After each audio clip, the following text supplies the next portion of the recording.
So, hello to everybody. It's very beautiful to have this incredible virtual audience. And thank you for inviting us. And thank you for, we're happy to be here. And this is a panel which focuses on culture, art, and immersive technology. So the keywords here is art, because actually the immersive technology, virtual reality is the umbrella of this conference. So this is a panel which focuses on art, which is quite interesting today, I think, because art is a way to envision the future as well, and envision the future through virtual technology is very important, So I'm very happy to be here and share this panel with these very great and international people, and I would give the ball, let's say, to Emmanuelle Cuénod, the director of GENEVA International Film Festival. Is that right? If Emmanuelle can explain us, what's your vision and what is your, what do you do practically with the festival as well? Okay. Oh wow! Now I see you without mask. Yeah. Wow. You're another. I'm guy, old. Hello guys. Thank you first for the invitation. As you probably already understood, the Geneva Film Festival. So we have a huge part of the festival is dedicated to XR now, but the Geneva Film Festival is born as and still is a film festival. But we always have been, I think, a kind of a different kind of film festival, because since 26 years, since the beginning of the festival, we presented films, of course, short features films, but also TV series and TV films. And actually, we moved then into web narrative content, transmedia works, cross-media projects. In short, all art forms based on moving images. So that was the approach in 2014 when we began with VR. And naturally, our approach, as many people in this sector, I think Michel will say that maybe a bit better than me, but the first approach was a film-oriented approach, I think so. Many people from film industry, they were super interested by what was happening there. But with time, actually, I remember in 2014, we just had, basically it was 5 projects, I think so, and maybe we had like 100 views on those projects. And last year, it was in 2019, we had more than 60 XR projects and more than 23,000 views during the festivals on those projects. And so what happened in between these 2014 and 2019, and I think that what happened was actually VR. We understood that VR is not the future of film, but it's the presence of a new art form, and this art form is VR itself, XR itself. And what for me it's a bit difficult with the main questions, the main topic today, because in a side you said there is art, and in the other side is like immersive technologies, but I don't see the situation like that. What I see it's something called immersive art, and those immersive arts, they use a technology which is this XR or VR technology, but maybe tomorrow it will be another one. We can't really imagine what will happen next tomorrow, but I can, for sure, I can predict that more and more immersive art content will be born this next few years. I think so. And which are your idea around it? You know, you're a cinema festival, so I think that you're mostly involve filmmakers, you know, than artists or performances. But or are you? It is more cross. No, but we learn about VR. I mean, really, as people from film industry, we learn about it. We understood, but not in the first time. At the first time, we were really looking for something that could be the future of film. Really, that was the aim, for me at least. At that point in my life, I was just like looking for something different in the field of cinema. But actually, we viewed more and more interesting projects, and we understood with this education to VR that VR is not the future of film, but the future of the present of VR itself. So we understood that it was an art form, and it with its own grammar, own rules, on perspective and on future. And I think that at this point, you know, we can stress again this panels as a conversation, you know, which is better. You know, you said something very interesting, and I think that maybe Emile, Emile Schemilt is a scholar and an artist, and he's a researcher at the University of Dundee, and he has developed many research about, you know, cinema and media. So what do you think about it? You know, about this, what the future of VR and so I think my immediate reflections on this is to think, well, where does the location of the audience come into this question? Because obviously when we think about art and art experience, it can be a very personal experience, but it's also a shared experience when you go to a gallery and you go and see work. But also the cinema is a shared experience to go into an environment with another audience and see a big screen. But now we're kind of, see, with the current situation, we're kind of changing our perspectives. Is it okay? Our perspectives about how we experience cinema, there's been kind of ongoing for a while with home cinema and Netflix and blah, blah, blah. But then when we get into virtual reality, it's a whole kind of other experience because it's a sort of contained environment in some ways, which is structured by somebody else, which if you think about it in terms of a gaming environment, it has certain rules that we have to adhere to, but it's also where we're interacting with it. But it's still quite a personal experience, it's still quite an individual experience. And I don't know, I'm not sure how it works in terms of narrative forms when you bring in a shared audience into that experience and how that sort of starts to evolve the medium in some way, if you have a different participant involved in it, or if it's still quite an individual experience. Mm-hmm. Yeah, that's a good question as well. You know, as a matter of audience, you know, that usually audience are take part in what kind of experience engage the virtual reality immersive platform. You know, and you as a director of this section, what do you think about it? You know, when you see the experience of people, because but that's the funniest part, I think so, because a few years ago, a journalist went to the festival, and it was a film critic, and he was super used to the theaters and this shared experience of film, and he was not that happy about VR. He never tested it, but he was just like, what is it? I don't really want to mingle with that. And he tried. I said, yeah, you have to try. He tried.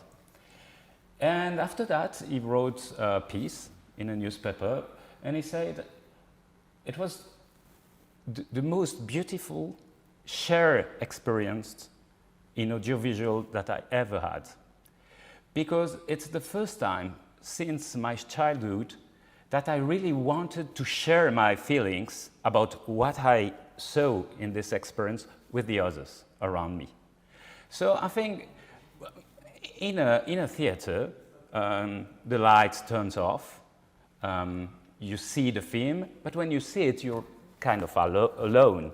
I mean, okay, you know there's people around, and it's like a temple for cinema, for sure, theaters, but your connection to the film is your connection, not neighbor connection. And I think in VR, actually what we do in film festivals with VR, at least, is a bit the same. I mean, we put many people in the same room and they try different experiences.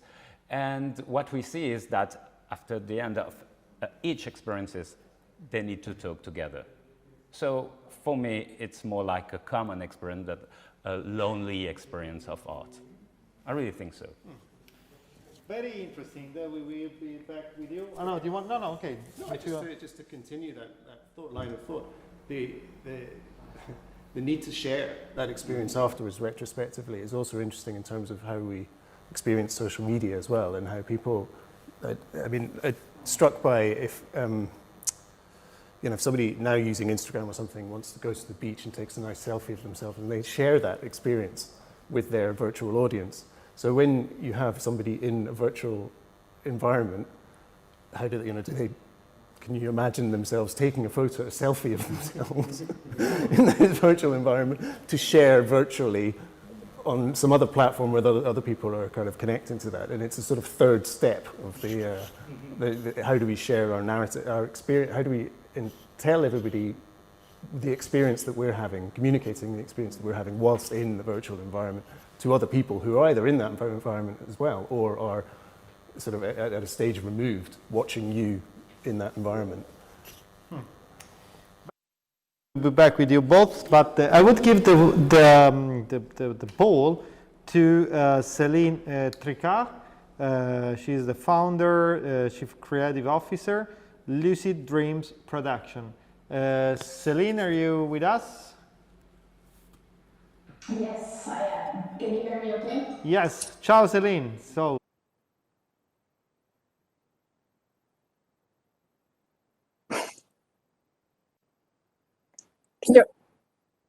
Can you repeat the question? And I'm sorry, there is a very big echo I'm getting from you.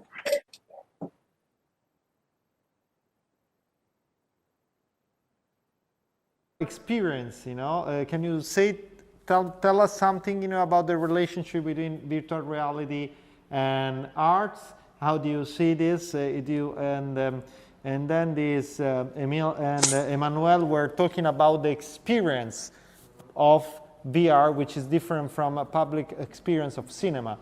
And what do you think about it? So first, if you can first introduce your work, what you do, and then if you can tell us. Yeah, absolutely. And that would be very.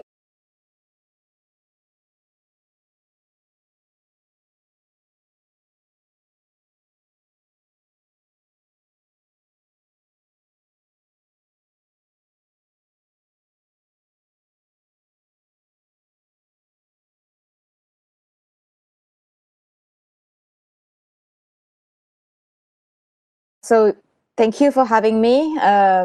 I wish I could be there in person, but it's a new world. So my name is Céline Tricard, and I'm originally from France, and I live in Los Angeles in California. I am a creator of virtual reality experiences, and I'm a storyteller. You probably know me through my work. I had a project premiering at Sundance in 2018 called The Sun Ladies. I believe it was also showcased in your festival at the time. And this year, The Key, which people attending the festival will be able to experience. The Key premiered at Tribeca last year in New York and was followed by the Venice Film Festival. And I would love to say a lot of things about The Key, but I also it's important that you don't know much about what it is before you experience it. So I'm going to go straight to answering your question, if you don't mind. So the question of the relationship between virtual reality and art. So I'm often asked if virtual reality is the future of filmmaking, for example, the future of gaming, And my answer is always the same, which is virtual reality is not the future of anything. It has its own future, and it will not replace anything. For me, it's a tool. It's a language that you can choose to use for your art or for your stories, just like any other tools we know when we make art or when we tell stories. That being said, what's interesting about virtual reality is it's in the realm of some of the arts are using all 4 dimensions, so the 3 spatial dimension, X, Y, and Z, and the time dimension, so the 4 dimension as we know them. So some arts such as dance, for example, such as theater, uses all 4 dimension, and it is my opinion that virtual reality is a tool that is very good at putting those 4 dimensions to the use of the storyteller or the artist. And so there is a lot of things that we can learn when we do VR from other arts, such as dance, such as theater, that we can use all this body of knowledge from those arts and bring them into virtual reality and try to use them to fine-tune the language. But in my opinion, there is a difference between the purpose and the form. In French, we say le fond et la forme, which is the meaning and the shape. And I think virtual reality is kind of the shape, and it really depends on the kind of stories you want to tell, or again, the kind of art you want to express. And VR is at the disposal of artists to express themselves in a fresh and a new way. That was a long answer. My apologies. Good, very good. It has been very, very interesting. I'm sorry, but now we can't hear you anymore, so you're gonna have to unmute yourself. Okay, no, it has been a very, very interesting answer, and so thank you very much, Celine. If you have time, I think that Celine, you're gonna leave at a certain point, no? No. No, we're good until okay, 5 great. p.m. So we will be back to you later then, okay? And so I would give the word to Michel Reilhac, programmer, Venice VR, head of studies for Venice Biennale Collage Cinema VR. Michel, are you there? Yes, I am. I can hear you. Hi. Ciao, Michel. Ciao, ciao. I mean, the question you're asking is a very, very big question, so it can only be answered in a fragmented way. I would like to focus for my answer on something that we have all learned through the COVID times, is the importance of real life and physical interaction with each other. And I had this experience during the Venice Biennale Film Festival a couple of weeks ago, where because our selection, Venice VR Expanded, was only available online and there was no physical access to it in Venice while the film festival was happening physically, I was locked in an office, with no possibility to share what I was doing with anyone. And I basically spent 8-9 hours every day inside the headset in the VR world that we had created and talking with people. That I did for the 10 days of the festival. I came out of it really disturbed and thinking very hardly about the future of the art form of VR, and became aware of the fact that it is an incredibly exciting new art form. Like Celine said, it's not the future of cinema, it's an art form in itself. And that's very exciting from a creative standpoint. But it also comes with incredible challenges. One of them being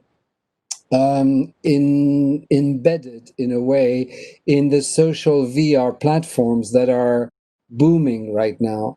And I realized that there is a danger of VR being incredibly addictive. I became very addicted to VR chat and being inside VR chat at the same time that I was feeling a growing disconnection from the physical world and from my physical environment for spending so much time.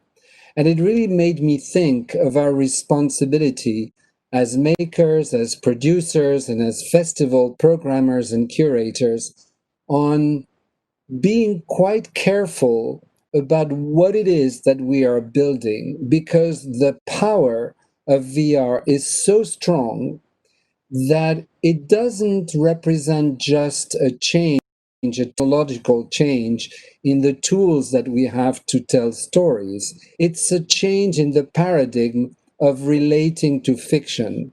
It's a radical change in the way we get involved psychologically, emotionally, rationally, intellectually, and even spiritually with different worlds than the physical world that is around us.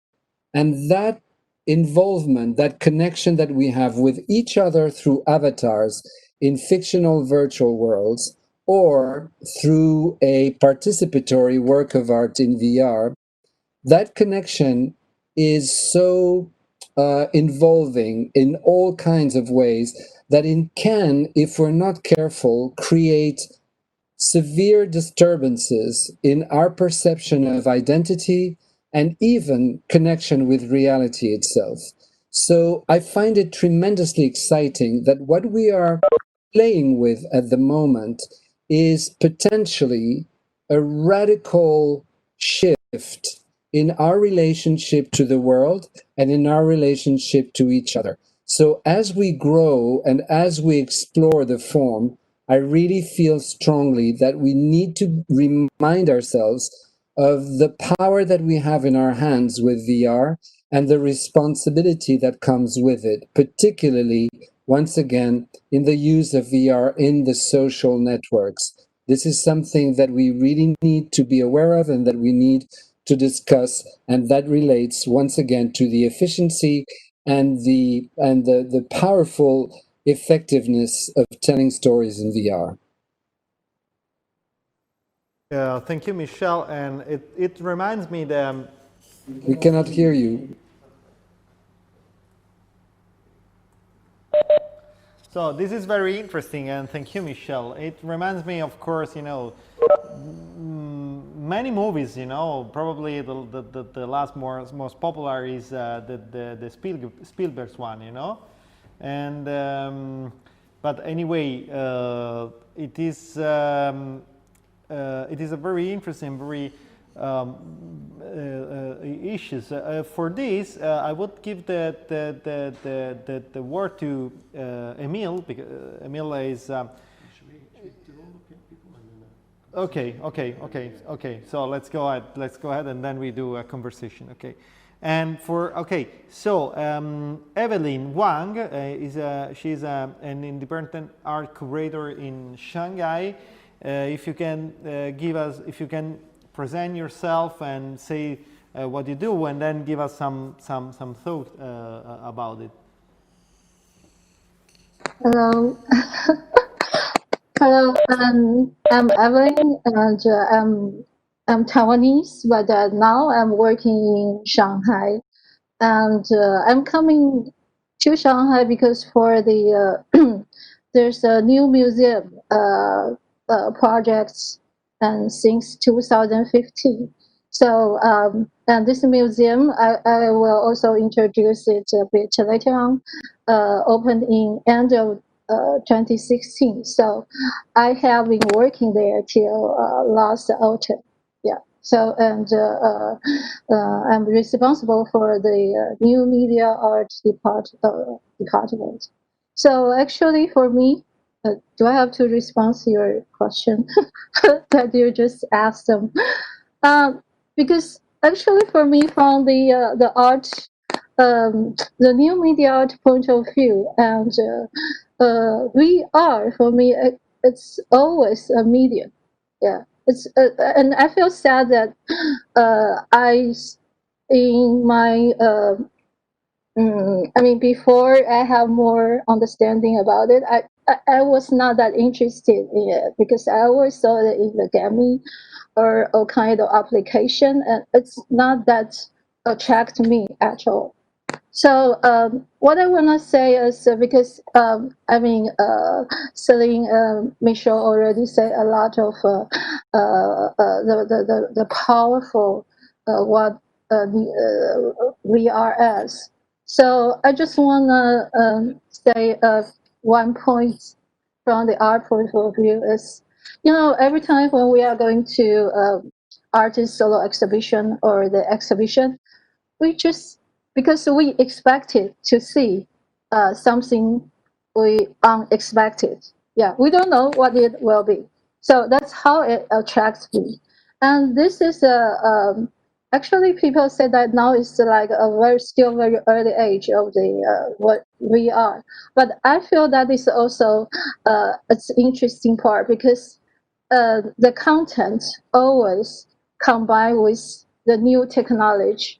So every time when the new headset coming up, and the content becomes different, the interface or the interaction also becomes different.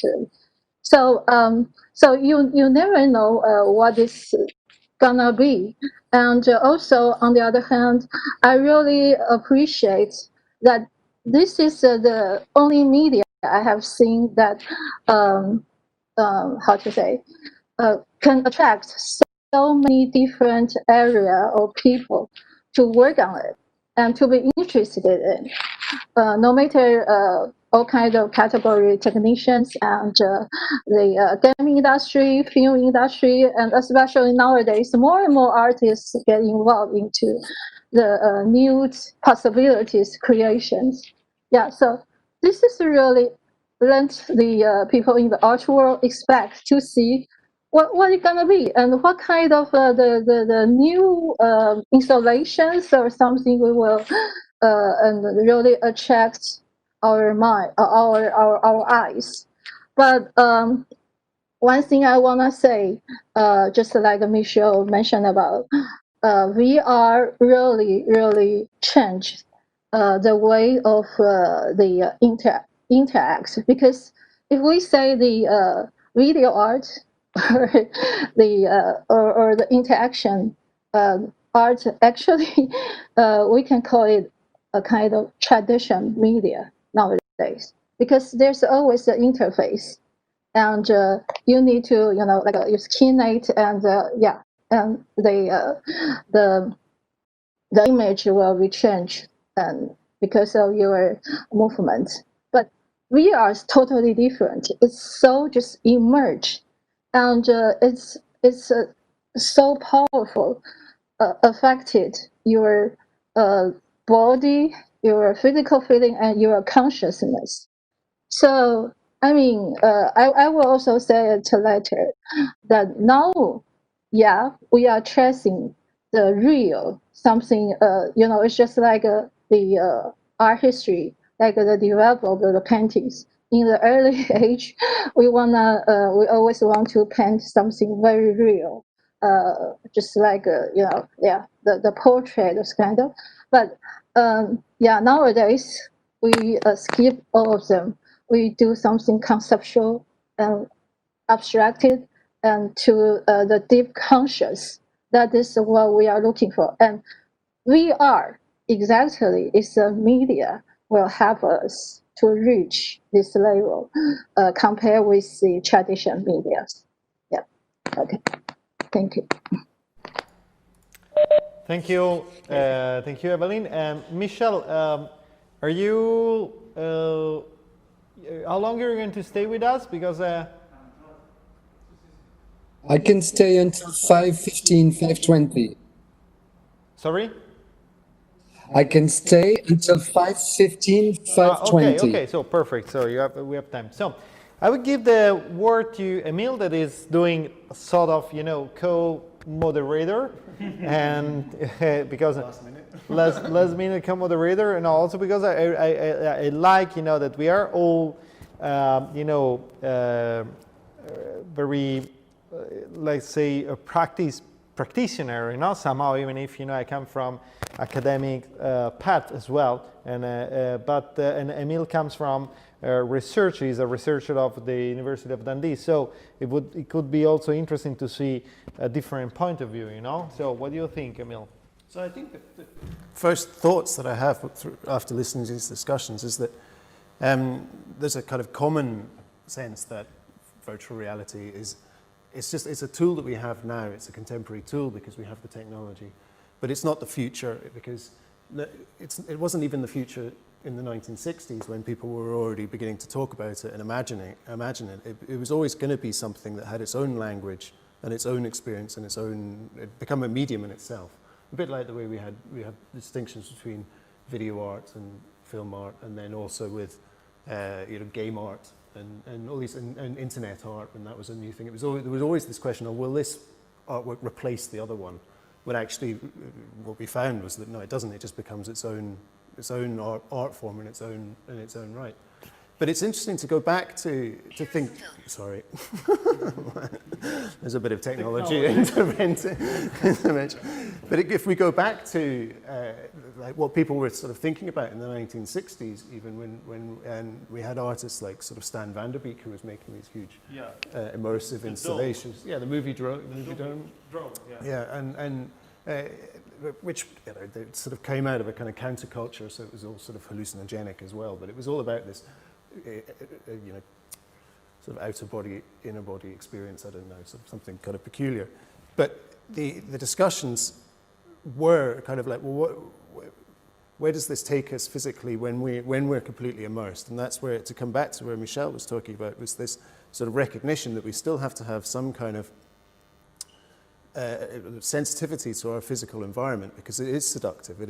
The idea is that it could be something that takes us into a space that we remain for a long time and actually sort of begin to forget what our physical experiences should be, and particularly with the planet, and particularly when we start to think about climate change and all these sort of particular issues. It's how do we understand the physical materiality of our planet when we're actually experiencing something virtually from a different perspective. So if you give a virtual environment to someone who lives in a sort of dense and urban environment, and that their virtual experience is of the Arctic or of somewhere that we probably can't, not many people will get the opportunity to go to. How do they understand actually the temperature of that place? How do they understand what the actual sort of light and what it does to your body in a kind of photochemical way? I don't know, photosynthesis, and those sort of different elements are all sort of intertwined in it. But then the other aspect that was interesting is that because people were talking about this, and we had these conversations were happening back in the 60s, but what they didn't talk about, which they perhaps didn't predict, was the idea of social media. And that is so much kind of now a part of our society that it is interesting that that has come in sort of as an adjunct. And how do we, as Michel said, it's like, how do we navigate virtual reality and social media? And then also, like, what is our place in that environment, and how are we sharing it? Because social media is about sharing experience with somebody kind of you've never met before. So it's like, it is a sort of strange level that is new. That's a new element to the discussion. I would love to add a little bit to this, if you don't mind. Thank you. Thank you. I think there's something really interesting that what was just said, and also piggybacking on what Michel said about VR having some kind of also, it's all right. Years ago, we were all about the E word, right? The empathy machine, etc., etc. But we've moved beyond that in a way that now we start to feel the impact of it through VR. It's okay. I'm going to say something really crazy here, but VR has become a new path to God, and I'm not a believer, so don't take my word God for the guy in the clouds, but just a sense of spirituality, a sense of a deeper meaning, a sense of seeing through the matrix into questioning what reality is and our role in this reality. And I think there's also something interesting that happened this year is every year I usually go to a festival in the United States called Burning Man, which is an art festival in the desert. And this year, obviously, it's been canceled. But usually at Burning Man, there is one building that's called the Temple, where people attending Burning Man can go and put photos or memories and thoughts of people who passed away. And then at the end of the festival, the temple is burned. And so this year, everything happened in VR. They built Burning Man in VR in crazy ways, in lots of different platforms and access points. And one of my friends worked on the temple, bringing the temple to VR. And he was telling me about it was really challenging because if you use a platform such as VR Chat, or I think it was Outspace in that case, it's hard to have any kind of like a spiritual moment because there's lots of people talking and getting exciting with funny avatars. And so they had to find ways to make the temple just as powerful as the real one that usually happens. And so we're actually writing an article about this work right now about how they managed to find that essence. And he was telling me that people were in VR. Lots of friends went to the temple in VR and were crying and were touched emotionally and spiritually in that space, and the way what they did to achieve that sense of connectiveness and beauty. So I think there's also something interesting about talking with virtual reality and art, and because through art we also get to that deeper feeling of being and questioning everything and having deep questions about who we are in the universe, and VR has finally gotten to that point where we can use it to get there as well. I think it's not surprising that we start to talk about words like spirituality and ideas of God or whatever it is, that actually, because virtual reality is so integrated into our sense of our own physical being, even though it's a non-material environment. So we do start to think about these questions like empathy, which is a sort of non-material way of communicating. So it's sort of, it seems fundamental to me that these sort of spirituality. It's an idea of how do we connect ourselves with our non-material sense of our being, because we're more than just sort of something that kind of touches our environment, that eats from our environment. We also have this intellectual capacity, this intellectual and emotional sense to our environment, and that's what this sort of spirituality question is. And when we enter into a new virtual environment, where is our spirituality? It's challenging our spirituality and it's provoking our spirituality, and we might have very physical reactions to it, like crying. But it's always an interesting space. It's an interesting point where we can't really put our finger on it yet. Mm-hmm. Wow, very, very interesting. Yeah, we are going to very philosophical things, thoughts, but this is important. But just to, bring down, and if Emmanuelle, do you want to tell us something about the experience you have with the VR and also more concrete also on your festival? If you are, what kind of content that you engage, because all of this speech or all of these discourses are coming up are all around, it depends on what kind of contents you have as well, because some artistic content are probably they're closer to a deeper experience of VR and sensational, but also VR is full of very commercial product as well, that are more based on the impact and on the shock of the immediate shock, So where are you point at, as a director of a festival, Yeah, probably that's a good question, because actually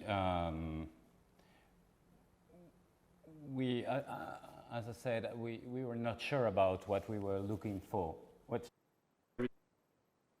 film or TV series, because there's this long history, and also yourself with your knowledge of film history, or TV history, you're a bit formatted. You are looking for something. Even if you want to stay, you know, super wide in the way you want to welcome those films, but you always been a bit formatted. And with VR, it was different.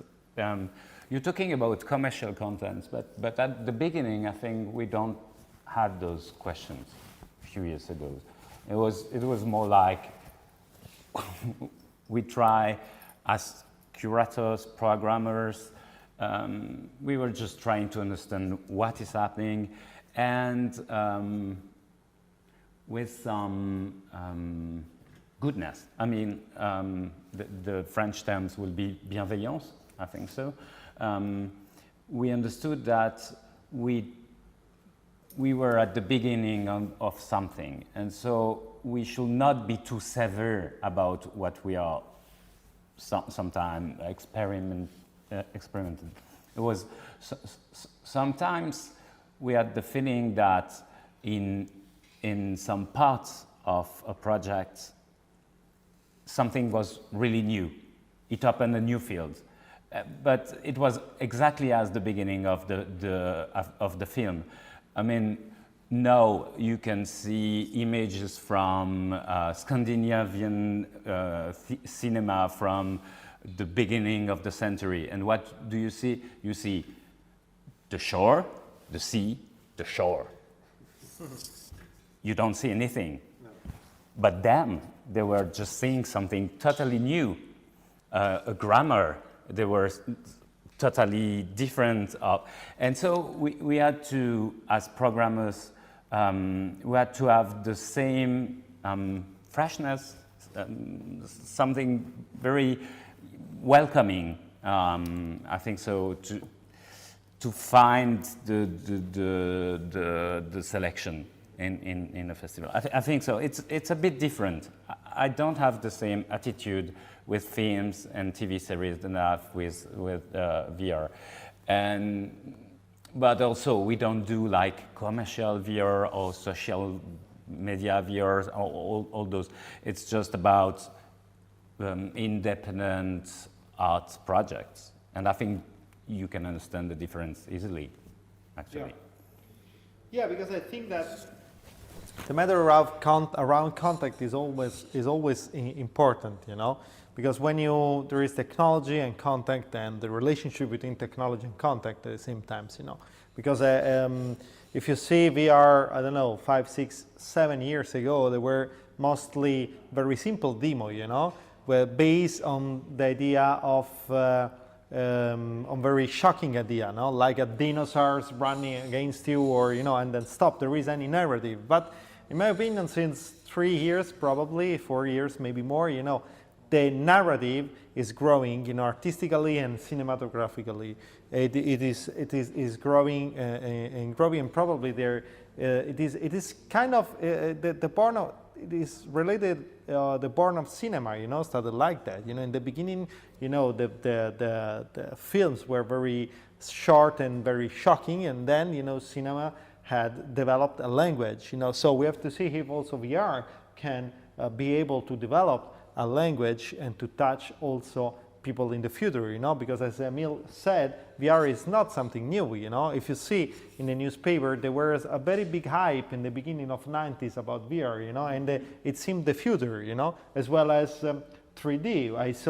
I remember after Avatar, everybody thought that 3D was the future of the image, but it doesn't be like that, you know. Nobody makes 3D movies anymore. So I want to ask to Michel, what do you think about it, that you had about the future of VR and the possibility to develop a real language around VR?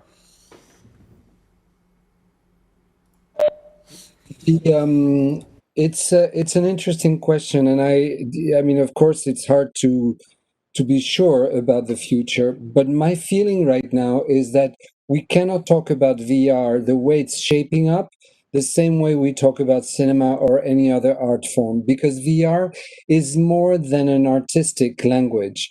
It is a vehicle for a lot of things. I did recently a presentation about the impact of VR in the fashion industry, but you can look at many fields like sports, like the real estate, professional training. The strength of VR is that it's not a language limited to the creative industry, to artists. It's a language that is pervading little by little all fields of everyday life. So my feeling right now is that VR is starting to be something that should be compared to the cell phone. If you look at the way smartphones have little by little taken a central place in the way we operate in our lives and the way we interact with each other, I have a feeling that there is one scenario where VR could take the place of smartphones. And if that scenario materializes, it will be major in terms of how this art form, this language, this technology is going to impact everything. And if you look at the way our use of smartphones today has an impact on literally everything. It impacts our sex life. It impacts our family interactions. It impacts the way parents are relating to children. It relates on, to how kids are building their identities, many, many things. It's much more than a technology. And if you look at social networks as a direct extension that has been made possible by the ubiquitous use of cell phones, what will it be if VR becomes the new cell phone of our future lives? The impact will be so deep that we can't even imagine how deep it's going to go. So talking about the future of VR, now that it is impacting and being developed in so many different areas of the industry, the economy, and society, it's going to materialize in all these different areas, and we cannot look at it just as an art form. We are excited about the creative dimension of VR because that's what we are working on, in festivals and as artists and as producers. It's a very exciting tool to tell stories, but it's much, much more than that. And when it starts reaching massively, the general public, it will not be perceived as primarily an artistic language. It will be perceived as a technology that we can use for so many things in our lives. So my personal feeling is that we will know in, let's say, 3 years from now, where we stand with this, whether this scenario of VR, AR, MR becoming ubiquitous, whether it will materialize. If it does, the impact is way even deeper than cell phones today.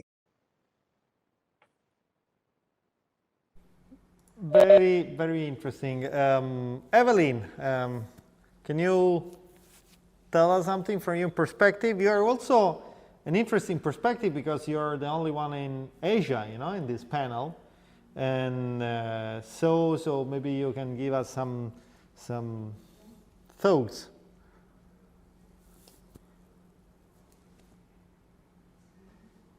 Evelyn, the microphone.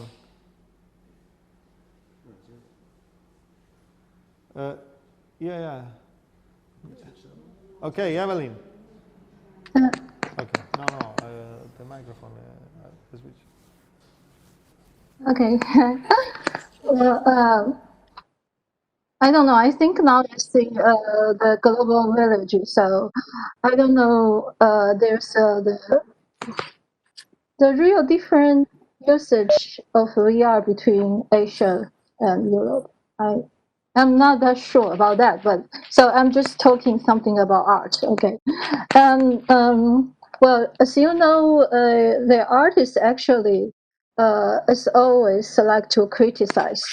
Yeah, the the new technology. Okay, yeah. I mean, in the past, the futurism in Italy, yes, they welcome the new technology, and so they have very innovative paintings about the speed or something. But in the very beginning, for the new media art, actually they have a lot of criticize of what is gonna happen or what is the media gonna dominate the society. So I mean, from the art point of view, we will see how it gonna see some projects will criticize the impact that virtual reality gonna cause. Yeah, but the problem of the artists, because they are not that good at con- uh, monitoring or controlling new technology, and they don't have this kind of capital or budget can do that. So it will take some time for them to feel familiar with this new media. Yeah, so I'm really looking forward to it. Yeah, and from my personal perspective of the virtual reality, actually, as I said, this is really changeable media still. You couldn't see. I mean, if we compare, I wanna say the mobile, for example, on the other way. Like in the early years, we also see the phone and the function. I mean, especially the phone. Yeah, the phone and function of the mobile phone keep on changing. Yeah, until recently, it just the function just a bit settled, and we know how to use it. But the new media, because the virtual reality, the VR, because now the technology is even more advanced, and as I said, it includes so many different categories of the technologies to get involved into the virtual reality. What I expected is the Elon Musk, his brain machine interface. I don't know if that is possible, because we don't know what is the future shape or the future format of the headset will be. So if those two functions can combine together, it's so powerful for this new media. So last year I curated an exhibition. It's called Memory Palace. And what I want you to do a little bit discuss is how the VR could change the way of learning and memory. Yeah, because I really got a deep influence and so impressed by Matrix, that how the main character learning things so fast. It's just something insert, and suddenly he can play kung fu, or he is the greatest physics in the world and everything. So I mean, the virtual reality is really push you into that kind of experience. So this kind of learning or the speed, and it will connect all the memory you used to have. So I mean, this kind of learning speed will be much faster. So I mean, for kids nowadays, through the virtual like spheres, bring them just into how to call that, the the black hole, and and this black hole theory even is animated by the artists and the astronauts and the physics. So it is beautiful and theoretical real. So they can experience that when they are just 6 years old, years old. So I mean, the VR learning is something I really expected, and I don't know, how it will enhance, our learning into another level. Yeah, it's not just by the text or by the image. It's totally learned from the experience. Yeah, thanks. I'm very sorry. I'm gonna have to go. Okay. Okay, Celine. Thank you. I was about to asking your idea, but probably we can continue the conversation through I don't know, other social interactive virtual device. For example, yes, absolutely. But you guys can continue. I'm very sorry. I have to. I'm already late. So thank you, thank Celine. you, everyone. Thank you very much. Thank you very much. And okay, so this is a very interesting conversation, I think. And regarding the matter of virtual reality, will become like mobile. It could be true, but at the same time, I think, so maybe I'm wrong, but I think that there is also the limit of the single technology, the limit of the single media. Every media has an architecture, internal architecture and external architecture that steer the experience, in many different ways. For instance, augmented virtual reality is still probably too difficult, and mobile is something that you have in your pocket. Virtual reality is still something very more heavy and more not easy to handle.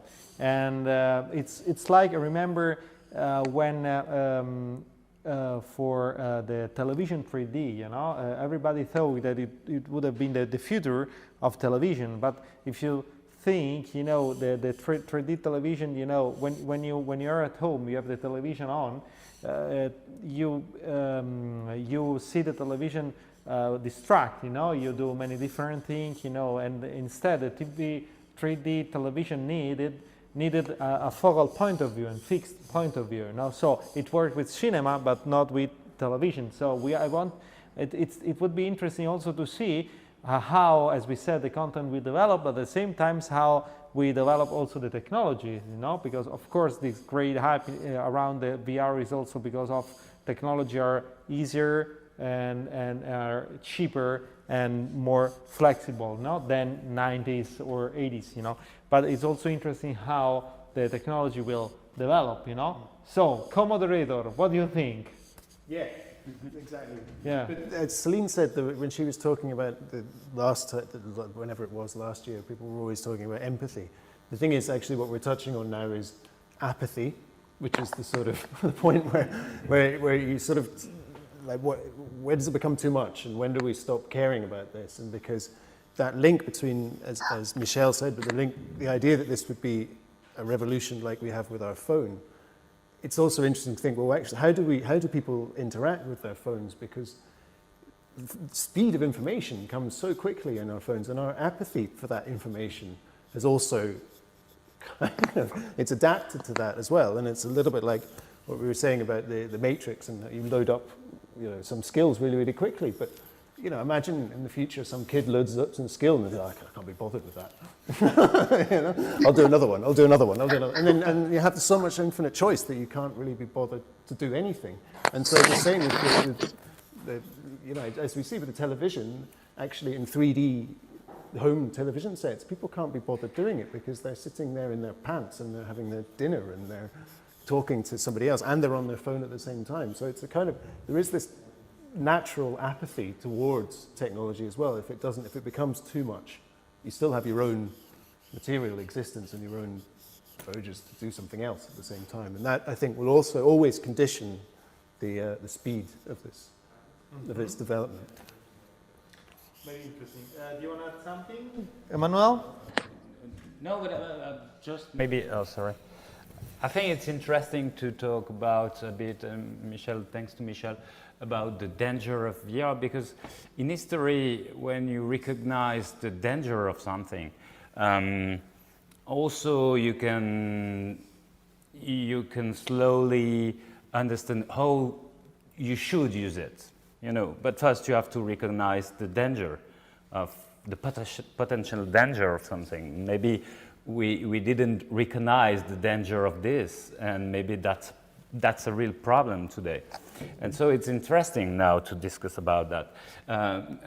It's also interesting because in Switzerland, if we at some point decided to finance films, the film industry, if the state decided to finance film industry, it's because he recognized the danger of film, which was propaganda, which was, and at Same here.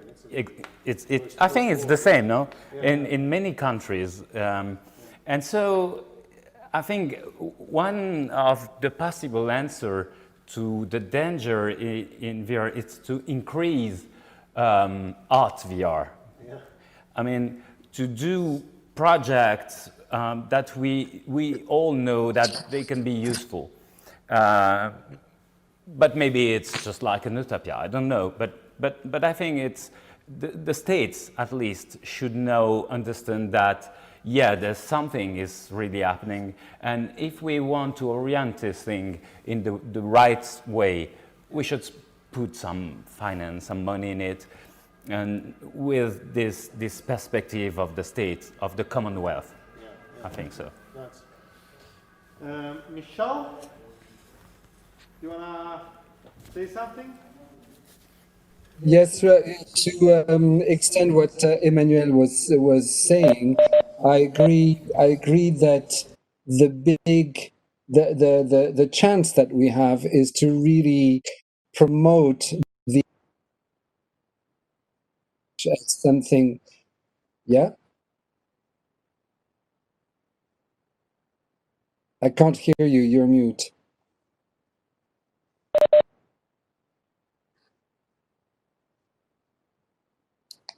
Okay, can you hear me now?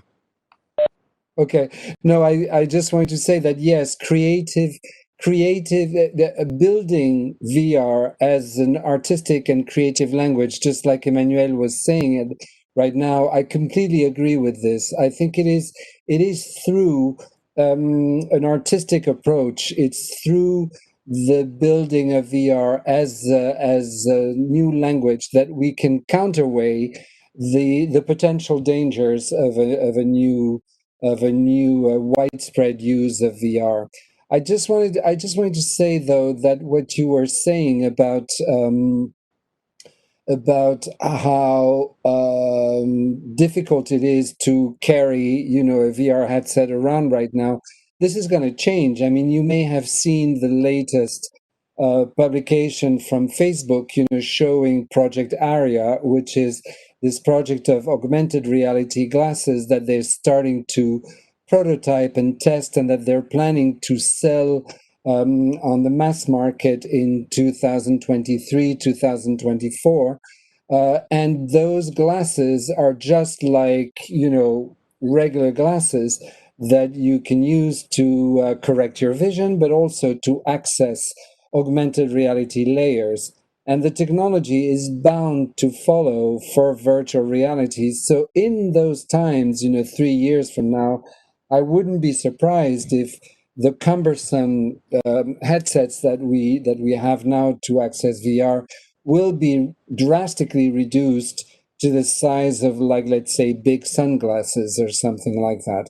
When it comes to that, that will be a huge accelerator to massive adoption of VR, AR, and MR.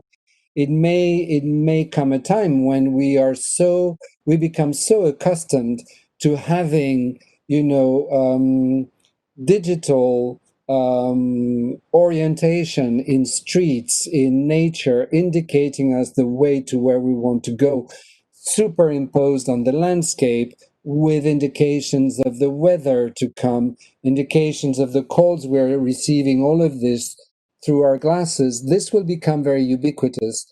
This is when VR as an art form will become so important, and this is why it is so important today, because it's a way of ennobling it, and it's a way of making sure that visionaries, artists, are really infiltrating the technology and the medium with spirituality, with meaningfulness, with depth, and with human connections within the medium itself. Thank you very much, Michel. Evelyn, do you want to add something before quickly? Sorry, because we are going to close. Oh, Michel, why don't we share a glass of wine with us?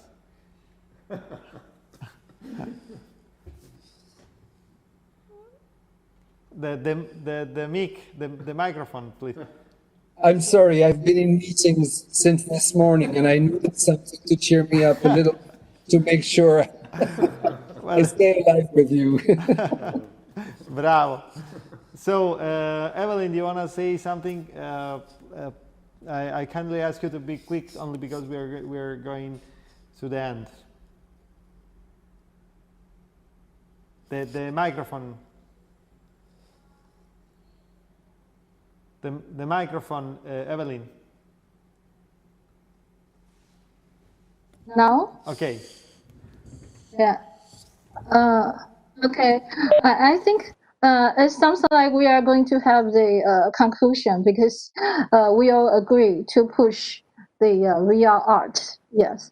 And yeah, that is a very good thing because I need to explain why I dislike VR before because I feel I saw the pattern. Yeah, I mean, if that is not art, then you will see quite similar pattern in all kind of applications.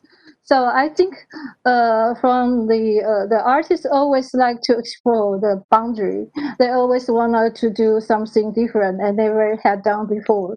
So we do expect more innovative projects coming up, and also it will help because in real world it's like a room. There's no gravity and there's no I mean the time and space is it's also different, so it will like expand our imagination to something you are not able to expect it. Yeah, so okay, thank you. Thank you. And do you want to say something? What? Okay. So so thank you very much to everybody. It has been a very interesting panel. And so thank you for the organization. And I think that we can keep in touch through interactive, the new generation mobile and devices, okay? Okay, let's do that. Ciao. Ciao, ciao. Ciao. Ciao. Bye. Bye.